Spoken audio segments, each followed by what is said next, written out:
So after yet another delay, the fifth and final state capture report will now be handed over to the presidency tomorrow.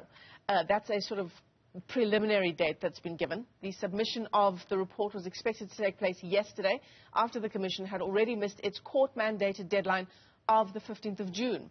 So in a short statement, the presidency says Cyril Ramaphosa met with the Commission chair, Raymond Zondo, and agreed to a postponement. Let's get you some analysis now. Professor Omphemetse Sibanda is the Dean at the Faculty of Management and Law at the University of Limpopo, and he joins us via our video link. Prof, it's great to have you with us on the program this morning. What are some of the crucial questions that we need to be asking this morning? Or perhaps let me begin here. The optics of this delay after delay, of the fifth and final installment of the State Capture Inquiry Report, it doesn't look good. Should we be reading anything into it? Thank you for having me, Michelle. I just quickly for start really to lay the sort of the basis for this. I mean, this is the first ever complex and very wide investigation into corrupt activities in South Africa.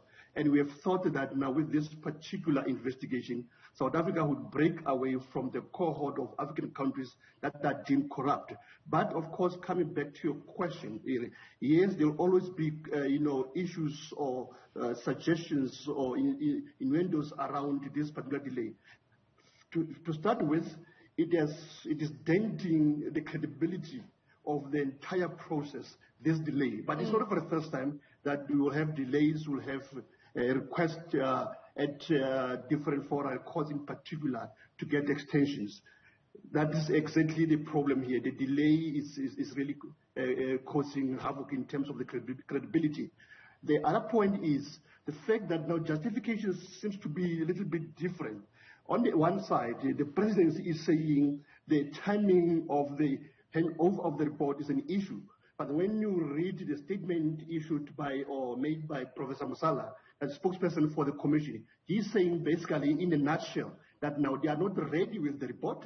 They still need to quality assure it so that it does not have, error. So it means all along they knew or should have known that they were not going to meet the June 15th deadline. Yeah. So what does that mean? Because that deadline is not one that, is just a random deadline that's been set. That's a court-mandated deadline. What does that mean in terms of, whether there might be any sanctions for the Commission?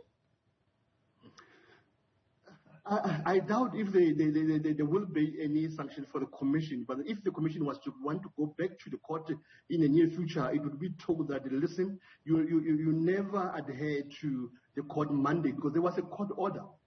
And then in my world, failure to obey a court order, the deadline, the 15th of June, this amounts to, contempt of court.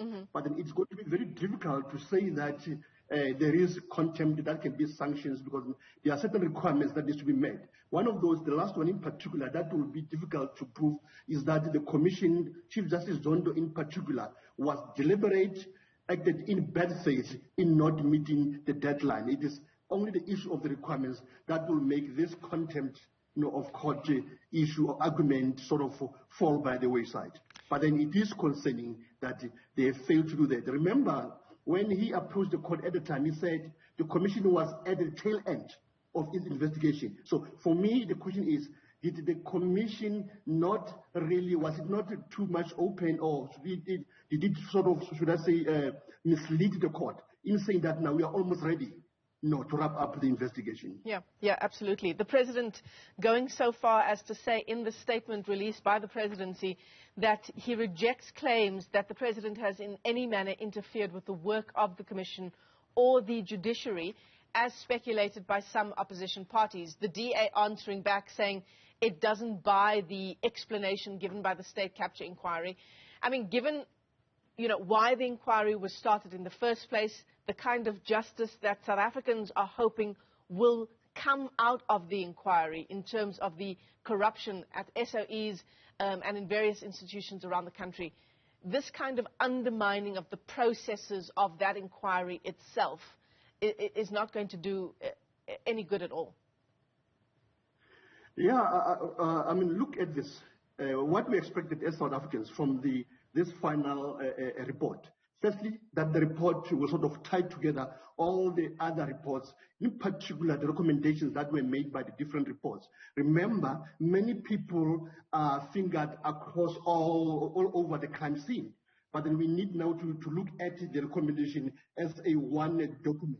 And secondly, we are looking at the issue of consequence management and accountability.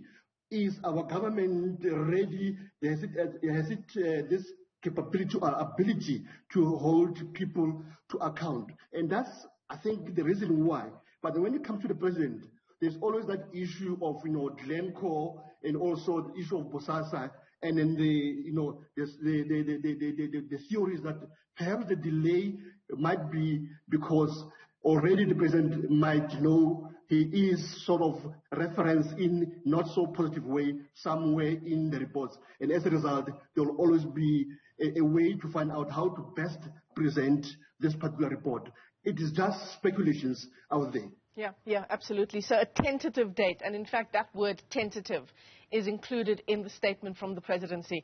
A tentative date of Wednesday, 22 June, that's tomorrow, agreed to. The handover will now apparently take over, the handover will happen, in Cape Town at some point tomorrow, Prof. And you've already talked about how, this fifth and final installment of the State Capture Inquiry Report is expected to tie together the previous reports from the last few months. Are there any particular people in your mind? You've talked about the Glencore issue, the Bosasa issues, and issues around the president. But do you reckon, as we wait and count down the hours to the release of the final report, that there are some particular people that might be shaking in their boots? I mean, you just need to go to the second report, the one that dealt with SOEs, state-owned enterprises, whereby it was very clear from the report that now investigation must ensue with regard to, for instance, ESCOM board, and where possible, prosecution, because they failed in their mandate. When you go to the report, part 3, that was so exclusive on Bosasa, a whole lot of individuals, from your Dudumuyenis, from your Dr. Ngubanis, even with the second part, they are fingered there. So I think these individuals might be waiting to see how they are now finally implicated and what will be their next course or recourse in terms of saying, wait, we are not going to accept this report as is because we don't think it reflects what is the reality or the truth of the evidence or the matter here. So many people, of course, they are expecting or they're expected to stand up against this particular report.